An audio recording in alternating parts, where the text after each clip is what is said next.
Então, seguinte, o que eu tenho para falar para vocês? Galera, hoje saiu a parcial do concurso, tá? Hoje saiu a parcial do concurso. E hoje é uma coisa que eu tinha falado para quem está me acompanhando há muito tempo, quem já veio comigo há muito tempo, eu já vinha falando isso. Tenho uma experiência já com concurso, eu estou vendo isso acontecer há muito tempo. E só confirmou aquilo que a gente já sabia. 2 milhões de pessoas fizeram inscrição. Ai, meu Deus, nossa, né? Foi até menor do que eu esperava. Eu estava esperando um número próximo de 5 milhões, né? Que era a projeção, inclusive, não do Wender, mas do Ministério de Gestão e Implementação de Serviço Público, que está organizando esse concurso público, tá? A previsão era que fosse 5 milhões de brasileiros. Aconteceu muita coisa no meio desse concurso de lá para cá, como, por exemplo, muito concurso regional, tá? Muito concurso de estado e muito concurso de prefeitura saíram nesse período. Só para citar de cabeça agora, ó, Uberlândia, São Paulo, concurso de Goiás, Câmara de Aparecida, concurso de Rio Verde, concurso da Caixa que está na iminência de sair. Então, isso foi bom porque a galera meio que deu uma desviada no meio do caminho e foi fazer outros concursos. Aí deu 1 milhão. Nossa, agora eu não passo nessa porcaria.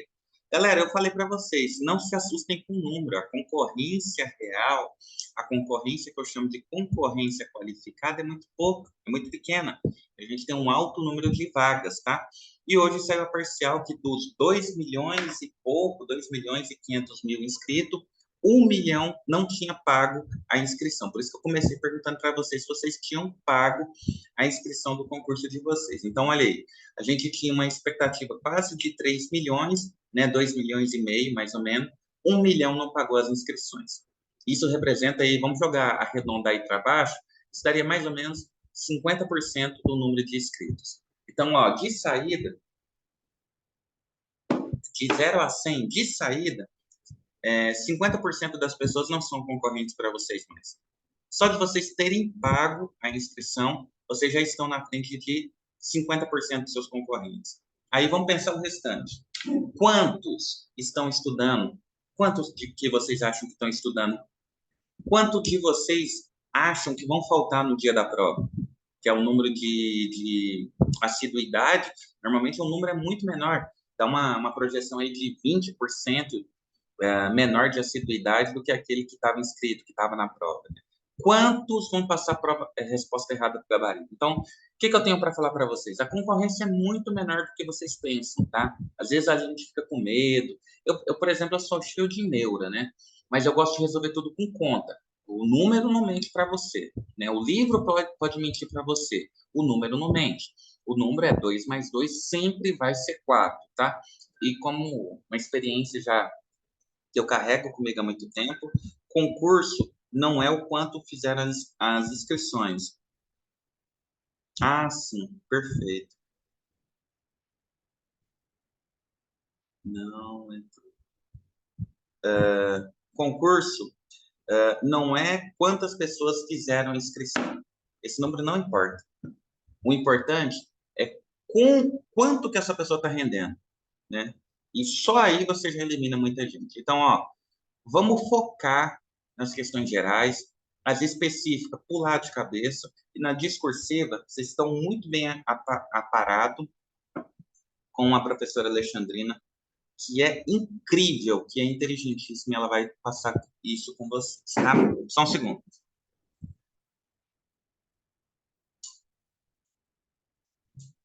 Então, qual que é a fundamentação que eu tenho para dar para vocês? A gente vai bater no tópico que é a separação de poderes, o controle do Estado, o formato e as peculiaridades do Brasil, que é fundamental para vocês. Fundamental para vocês. Não tem como vocês irem para a prova sem saber isso daqui. Isso aqui serve para tudo, né? E vocês vão se sentir mais inteligentes depois que saírem dessa aula, porque isso vai fazer vocês verem a sociedade de uma forma diferente, tá? Isso vai fazer vocês verem a sociedade de uma forma diferente. Galera, tem alguém que está pedindo aqui para entrar? Deixa eu só mandar o link, é um segundo, tá? Aí a gente entra de cabeça de vez na questão. O seguinte, o que eu tenho para falar para vocês? Galera, a gente tem o princípio democrático, não é isso? A gente tem o princípio democrático. Segurem que agora a gente vai fazer um mergulho, tá? Tá aqui.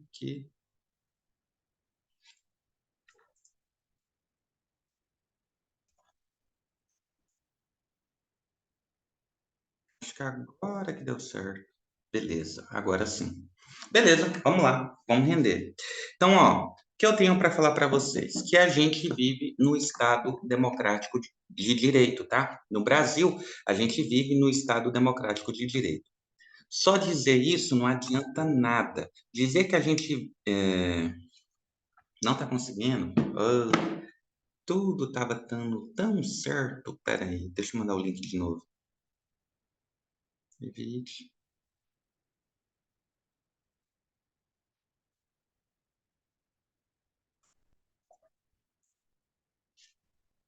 Agora vai.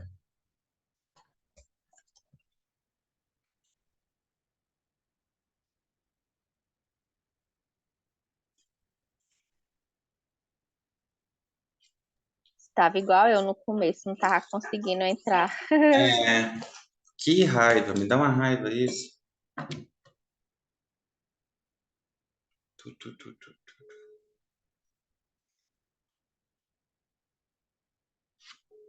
Tá, aguenta só um segundo, galera.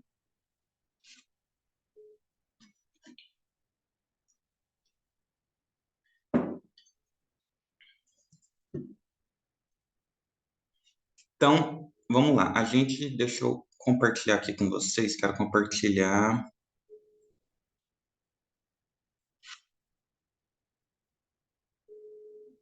uma tela. Cadê a tela? Não tá aqui a tela. É claro que não tá.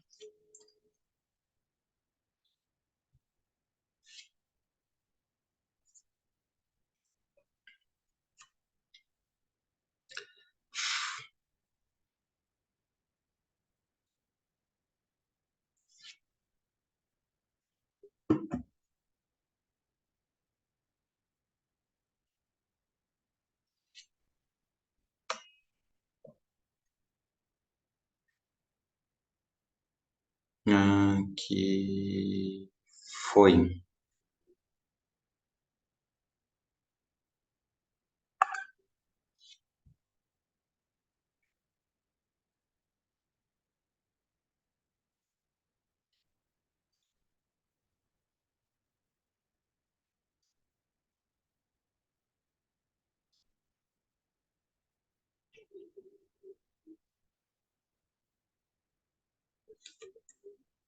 Galera, vocês sabem onde é que vê o ID da reunião? Vocês sabem ver isso? ID de reunião. Eu Ah, não. eu também muito menos. Ela disse que não tá conseguindo. Lembra aquele dia que deu problema pra ti, Erika?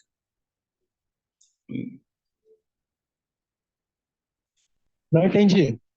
Lembra aquele dia que deu problema pra Erika? Tinha dado problema pra entrar? Acho que agora foi. Vamos ver se ela tá me ouvindo. Lara, tá me ouvindo?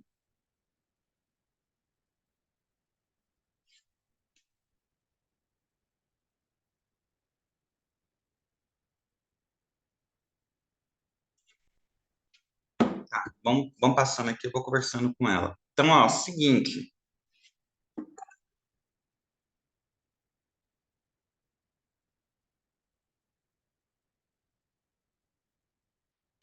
A gente tem aqui, ó, conceito 2 para vocês. Deixa eu aumentar aqui, deixa eu ficar grandão aqui, ó.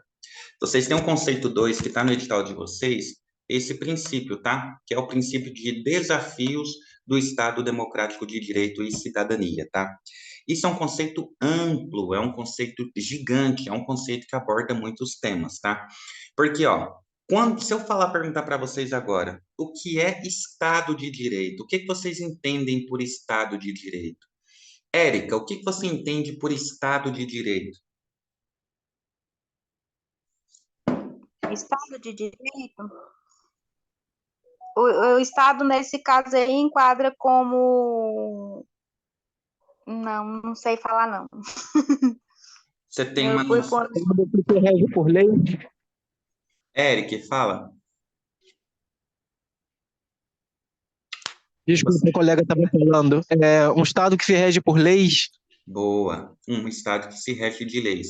Então, você está dizendo para mim que seria um estado em que as leis protegem o cidadão? Seria nisso? Sim, Boa, isso. é por aí mesmo, tá?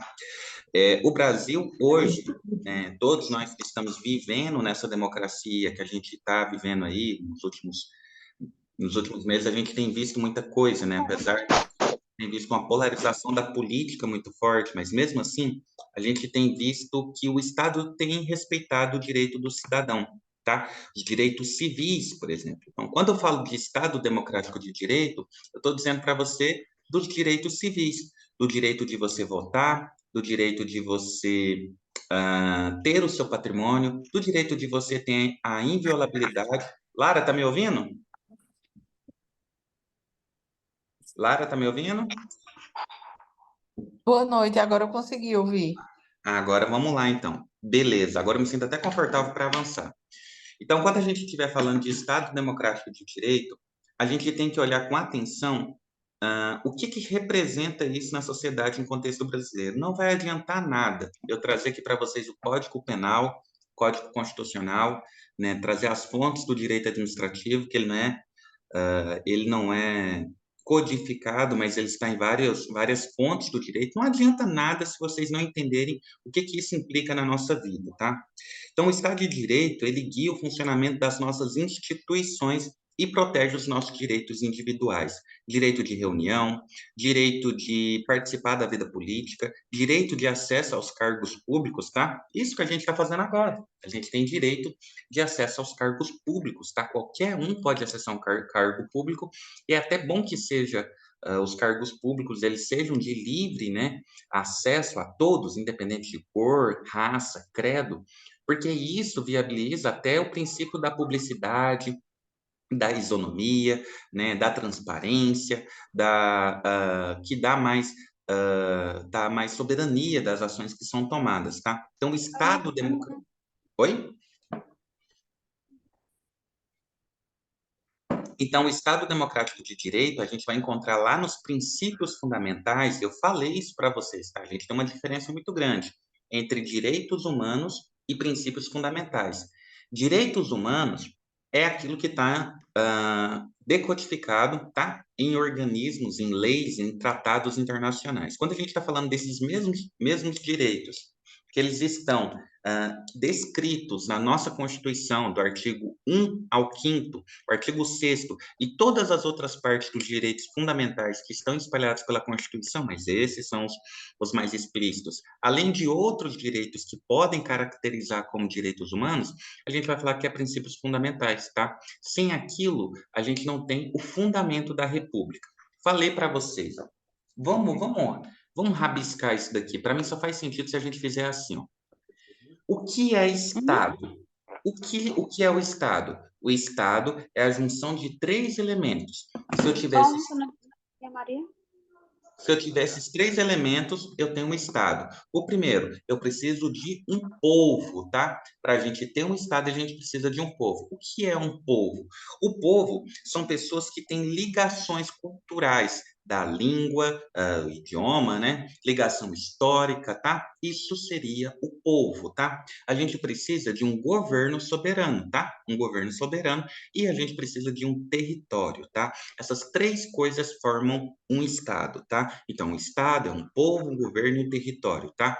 Sempre volto no exemplo da Palestina, tá? O Estado da Palestina, que não é Estado. O sonho deles era serem um Estado porque eles têm povo, eles têm um governo soberano, mas eles não têm território, tá? E isso explica muito a guerra deles contra Israel, porque aquele território anteriormente era da Palestina, foi tomado por Israel, aliás, foi dado por Israel na Convenção de 48 das Organizações das Nações Unidas, foi criado o Estado de Israel.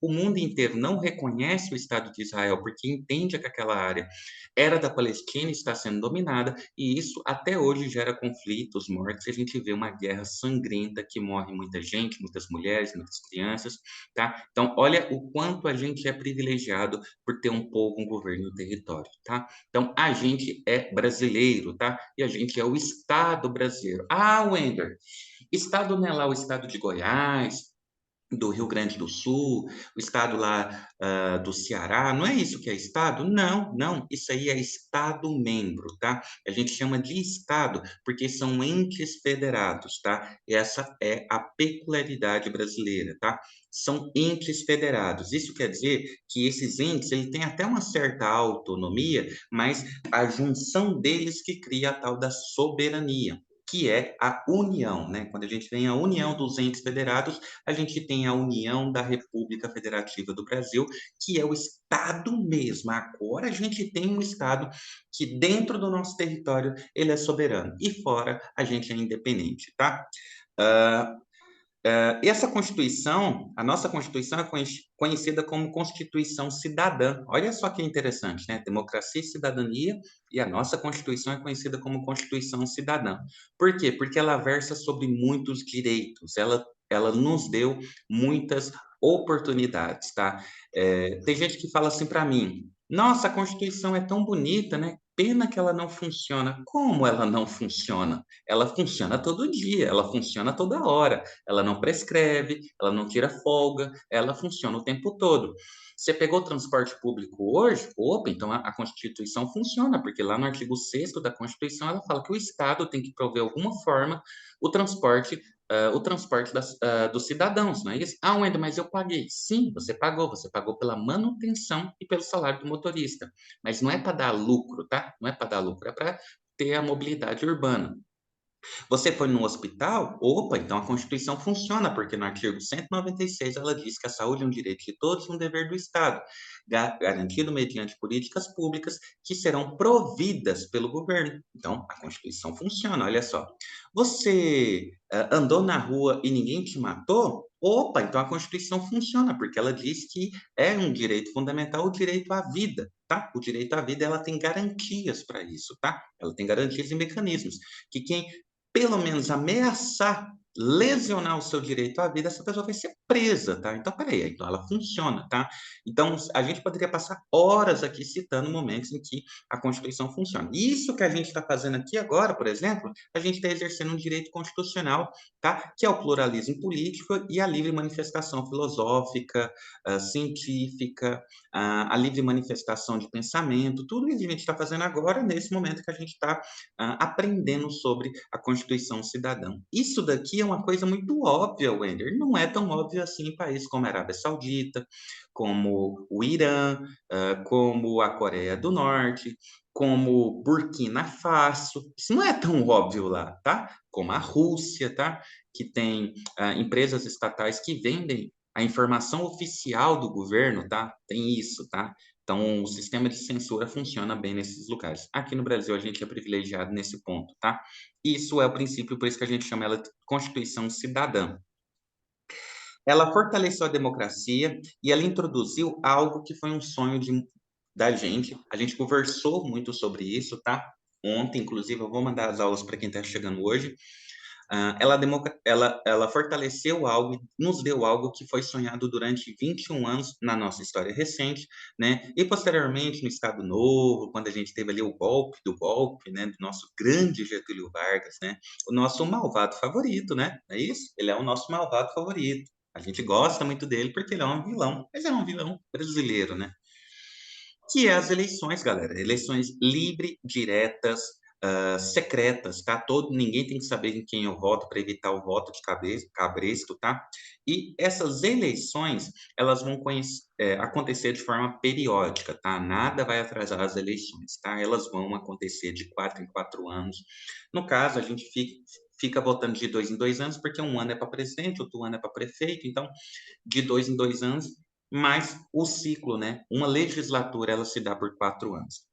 A exceção, é claro que tem exceção, é para senador da República, tá? Senador, ele é eleito para 2 legislaturas com uma votação. Deixa eu te explicar isso. Um vereador, ele fica 8 anos. Você vota no cara uma vez, o cara fica 8 anos. E ele pode se reeleger, fica mais 8 anos. Um vereador, ele pode ficar 16 anos, cara, no poder. Tem noção de quanto que isso é muito tempo? Ó, eu tenho 30 anos. Seria a metade da minha idade, bicho. Que não é absurdo uma coisa dessa? Porque eles ficam por 2 legislaturas. Deputado, 4 anos, pode se reeleger infinitamente. Prefeito, no máximo, 2 legislaturas, 4 mais 4, que dá 8, tá? É o único caso. E vereador pode se reeleger infinitamente, né? Mas é só para uma legislatura de 4 em 4 anos, beleza? Esse é o princípio brasileiro. A palavra senador, não sei se vocês sabem, ela se refere à Roma antiga, ela quer dizer o idoso, tá? O ancião, o velho sábio, ela dá esse sentido de interpretação. Porque para ser senador da República, nas regras do Brasil, o cara tem que ter pelo menos 35 anos, tá? Tem que ter pelo menos 35 anos. Eu tenho 30 anos, eu não poderia ser senador da República, tá? Eu tenho 30 anos, eu não posso ser presidente da República também, tá? Não posso ser presidente do Brasil, nem vice-presidente do Brasil, tá? Tenho 30 anos, não posso ser presidente da República, mas eu posso ser deputado, eu posso ser prefeito, posso ser vereador com a idade que eu tenho hoje, tá? Essa é uma particularidade da nossa Constituição. Então, olha só, ela traz, as eleições, ela traz uma coisa que a gente vai chamar de soberania popular, tá? Soberania popular. O poder é do povo, que o exerce por meio de eleições livres, de forma direta ou indireta, mas o poder é do povo, a soberania é do povo, é o povo quem escolhe quem está lá. Isso pode parecer uma coisa muito óbvia, parece que a gente está chovendo num molhado, mas eu quero convidar vocês para pensar no país se fosse um rei que estivesse lá. A gente escolhe o rei? Não, o trono é herdado, né? Estava até vendo outro dia Game of Thrones, né? E aí eles chegaram no fim da série lá, né? No último episódio lá, e aí morreu todo mundo, né? E aí as casas, né? As grandes dinastias, uma olha para a outra assim e fala assim: e aí, quem que vai ser o rei agora? Aí levanta um lá e fala assim: por que que a gente não chama todo mundo aqui, o povo, e vamos decidir aqui no voto? Não seria uma forma mais legítima? Todo mundo ri dele, né? Como assim decidir pelo voto? O poder é nosso, somos escolhidos de Deus, não é isso? Temos a irresponsabilidade, né? Tem um livro muito bom, queria muito que vocês lessem, que chama Leviatã, de Thomas Hobbes, tá? Leviatã. Ele trata do princípio do direito absolutista, dos reis absolutistas, tá? Que eles eram o trono era herdado e eles eram a própria representação de Deus na terra, tá? E eles eram irresponsáveis diante dos seus atos, tá? Porque ele é o rei na terra. E se ele é o rei na terra, ele não faz nada que Deus não queira, tá? Então, se ele não faz nada que Deus não queira, ele não pode ser responsabilizado por aquilo que ele faz. E isso é um problema, tá?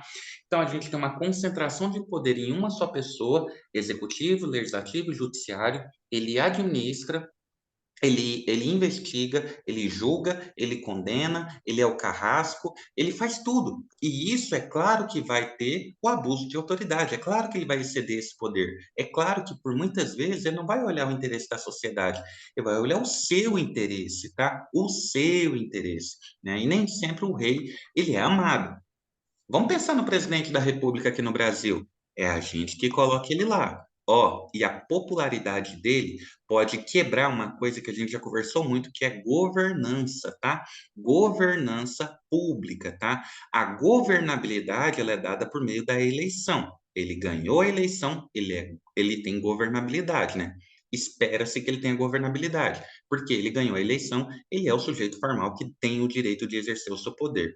Agora, a governança, ela só se dá se o rei tiver, continuar mantendo essa aprovação. Por isso que todos os anos, né, os níveis de aprovação, eles dão um sinal de como é que está esse governo. Se o nível de aprovação estiver caindo, isso vai criar instabilidade política. E pode chegar no ponto que todo mundo que apoiava ele saia do Planalto, né? Todo mundo abandone ele e ele vai sofrer um processo de impeachment, ele vai ser responsabilizado por alguma. Vão tirar o cara do poder no final das contas. Então, a simpatia do presidente da República, né, do governador, do prefeito, é algo que sem ela ele não governa. E é a minha crítica quanto a esse sistema que a gente tem. A gente não deveria escolher as pessoas pela simpatia. Quer escolher alguém para simpatia? Vamos escolher a Miss Universo, né? Lá é por simpatia, por beleza, porque tem um sorriso bonito. Para ser presidente da República, deveria escolher o cara que é mais gabaritado, né? O cara que é bom em gestão, o cara que conhece o sistema público de saúde, o cara que conhece o sistema segurança pública.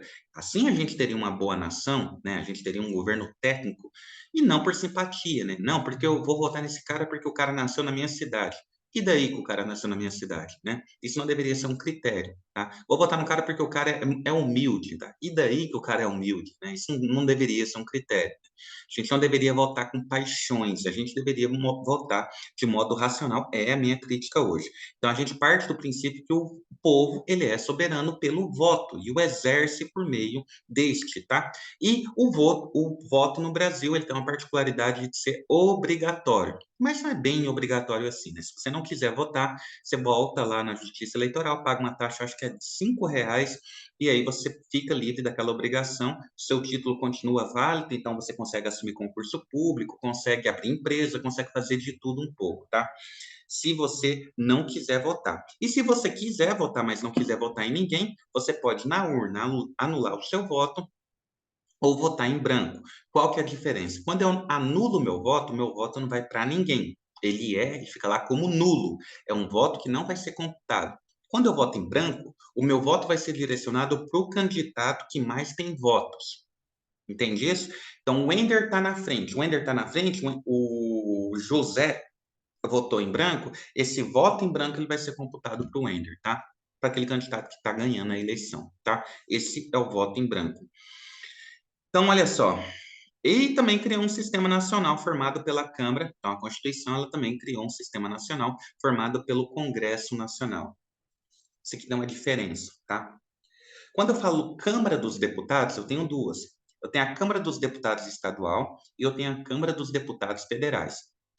Uma é a nível regional, a outra é a nível federal. Então, as votações que representam o povo a nível federal, Câmara dos Deputados.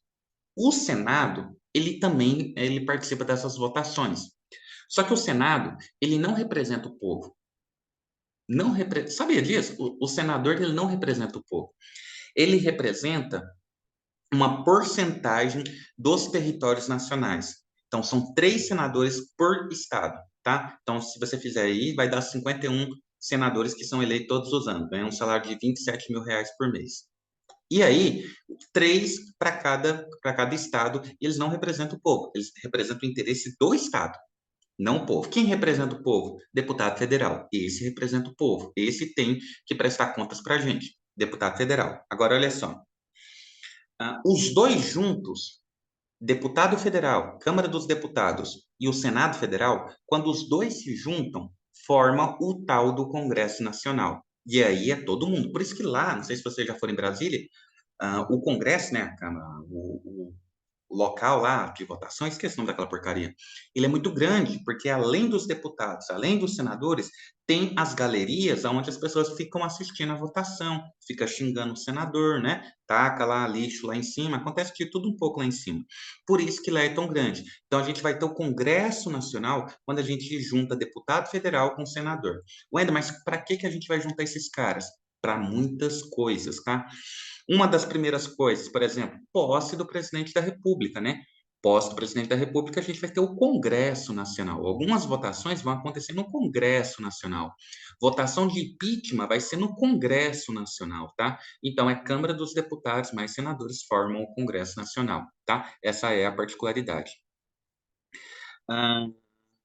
E isso representa as diferentes correntes de pensamento e os interesses regionais, que contribuem para a política pública mais abrangente. Tá? Então, essa votação do jeito que né, esse grande número de participantes, né, desses atos indiretos, eles trazem um reflexo do que é a sociedade. Se você olhar lá para o Congresso Nacional, a gente vai ter a tal das bancadas, tá? Então, eu tenho a bancada do agronegócio, eu tenho a bancada evangélica, eu tenho a bancada LGBTQIA+, eu tenho a bancada da galera que é vegetariana, que não quer morte de animais, que é proteção dos animais, não sei o quê. Eu tenho a bancada do meio ambiente, eu tenho bancadas. Eu tenho a tal da bancada da bala, que é a galera que quer a liberação de armas, né?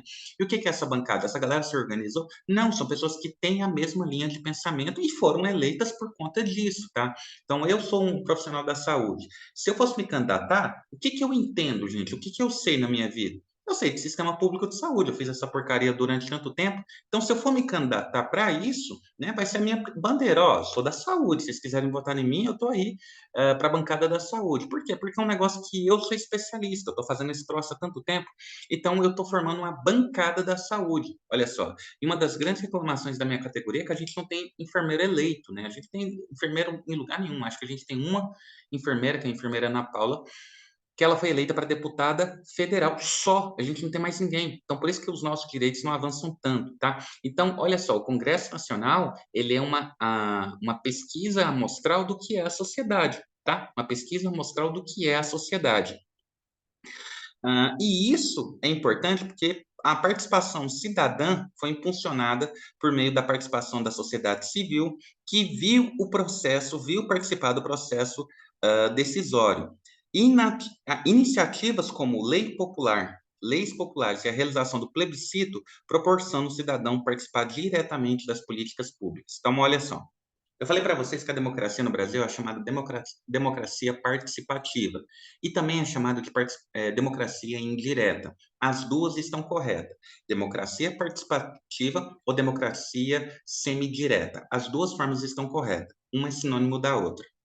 Mas por que que a gente tem isso? Porque, ora, eu vou exercer minha democracia, né, meu direito de voto, indiretamente. Então, quando um deputado vota e eu votei nesse deputado, o meu direito de democracia indireta, ele está sendo exercido por meio daquele deputado. Quando, olha só, quando tem uma eleição e o Wender vai lá e vota num sujeito que ele quer que seja prefeito, que ele quer que seja vereador, governador, eu estou exercendo o meu direito diretamente, tá? Eu estou exercendo meu direito diretamente. Então, veja que, ora, a gente está exercendo o direito de democracia direta, ora, a gente está exercendo indiretamente. Por isso que a gente diz que é semidireta ou participativo, tá? As duas formas acontecem. Eu exerço diretamente, ora eu exerço indiretamente. A Constituição de 88, e tem outra forma também, tá? Antes que eu esqueça. A gente também tem o fenômeno do plebiscito, do referendo e da iniciativa popular. Plebiscito. Eu, o Wender, quero liberar o aborto no Brasil. Só que isso é muito polêmico. O que que eu vou fazer? Eu vou fazer uma votação, tá? Como se fosse uma eleição. Eu faço uma votação e a galera vai votar. Se a galera for a favor do aborto, se a galera for a favor do aborto, quando for ter a votação e for aprovado, a partir de agora o aborto vai ser legalizado, tá? Se for contra, o aborto vai continuar sendo um crime e vai continuar sendo ilegal. Isso é o plebiscito. O que é o referendo? O referendo é eu tomo uma decisão e depois eu consulto a vontade popular. Imagina que eu quisesse fazer um referendo, por exemplo, para saber se as pessoas queiram que voltem a monarquia no Brasil, que foi votada em 93. As pessoas vão lá, votam e dizem, não, a gente quer que a monarquia volte. Se a monarquia voltar, isso seria uma representação do referendo. Foi tomada a decisão anteriormente que seria república, mas agora as pessoas querem que a monarquia volte, a gente fez isso por meio de referendo. Iniciativa popular. Eu quero criar uma lei, o Wender, quero criar uma lei para tornar a corrupção um crime hediondo. Eu junto, né, assinaturas em 5 estados, com 1% em uma porcentagem de 1% em cada estado eleitoral, e levo isso para Brasília, para a Câmara dos Deputados Federais. Eles não estão lá para representar os meus interesses? Deputado federal, isso vai ser votado, vai sendo votado, vai sendo votado, e isso pode virar uma lei, tá? Posso dar um exemplo a vocês? O caso da lei da ficha limpa, que teve 2 milhões de assinatura e hoje é uma lei, é o critério de filtro, né? Você não pode se candidatar para nenhum cargo se você não tiver a lei, a ficha limpa. E isso é a iniciativa popular, beleza? E uma coisa importantíssima que a gente teve na nossa Constituição foi a liberdade de expressão e igualdade perante a lei. Está lá no artigo 5º da nossa Constituição, todos são iguais perante a lei, sem distinção de qualquer natureza, garantindo aos brasileiros e aos estrangeiros residentes no país a inviolabilidade do direito à vida, à igualdade, à liberdade, à propriedade e à segurança nos termos seguintes da Constituição. Parece uma coisa tão simples, mas ela é fundamental, né? Não importa se eu seja um milionário, não importa que eu seja um pedreiro, que eu seja um servente, um auxiliar geral, eu vou ser julgado pela lei da mesma forma, com os mesmos direitos, com a mesma necessidade de defesa. O Wender não tem dinheiro para pagar um advogado. Não tem problema, não tem direito, você vai ter uma defensoria pública, tá? Você vai ter uma defensoria pública e você vai ter direito de se defender perante a lei, beleza? E isso foi importantíssimo para a gente ter o direito à liberdade de expressão, à igualdade perante a lei e à educação e saúde, tá? Saúde, galera, ela é de graça, ela é livre, ela tem um princípio de promoção, recuperação e prevenção. Agora, até o ano de 1990, vamos colocar em 1990, que quando surgiu a Lei Orgânica da Saúde, as coisas não eram bem assim, não. Você quer acessar a saúde? Você tem dois caminhos. Três caminhos. Ou você tem dinheiro, paga um hospital, ou você vai para a Santa Casa de Misericórdia, que é uma instituição mantida pela Igreja Católica até então, que os métodos não eram muito científicos, tá? Tratava lá a tuberculose com chá, por exemplo. Ou você vai nos curandeiros, né? Você vai lá pagar, sei lá, 3 cruzeiros para ir no curandeiro para ir rezar para você, da espinha ela caída, e não sei o quê, e tirar espírito, não sei o quê. Não é abusando, mas isso não é muito científico, tá? E isso mudou quando a gente teve lá a criação da Constituição de 88, né? A gente teve uma Assembleia Constituinte, pegaram várias pessoas da sociedade, juntaram na reunião e começaram a perguntar: e aí, o que que você acha? Como tem que ser essa Constituição? E a galera lá da saúde falou: a Constituição tem que garantir o direito à saúde, né? A gente tem um sério problema de saúde pública no Brasil, muitas epidemias, gente morrendo por infecção, por falta de lavagem das mãos. A gente tem que ter saúde como direito de todos, uma obrigação do Estado. E aí, em 1988, a gente tem lá no artigo 196 a 200 a garantia não só da saúde, mas da previdência social, da assistência social, algo que tem que ser garantido pelo Estado, tá? É uma política de Estado. Galera, querem perguntar alguma coisa? Ô, Wender, sobre o atendimento, no caso, as pessoas também que trabalhavam de carteira assinada também tinha, né? Era o O INAMPS, tá? INAM, o INAMPS, É isso mesmo, tá? Você tinha direito à previdência quando você tinha carteira assinada, previdência e saúde, tá? E aí eles juntaram tudo, era o INPS, depois virou o INAMPS, né? Meu pai tinha a carteirinha do INAMPS. E depois a gente criou o Sistema Público, a Previdência Social, né? O Ministério da Previdência Social e a aposentadoria de direito para todos, tá? Mas não era para todos a saúde, não, só para quem trabalhava de carteira assinada. Tinha isso também. Se você não trabalha de carteira assinada, porque aí você ajudava a pagar, o patrão ajudava a pagar, você tinha direito à saúde. os familiares também tinham, né? Ah, e eu não sei. Até então era quem era carteira assinada. Acho que os familiares não. Tinham?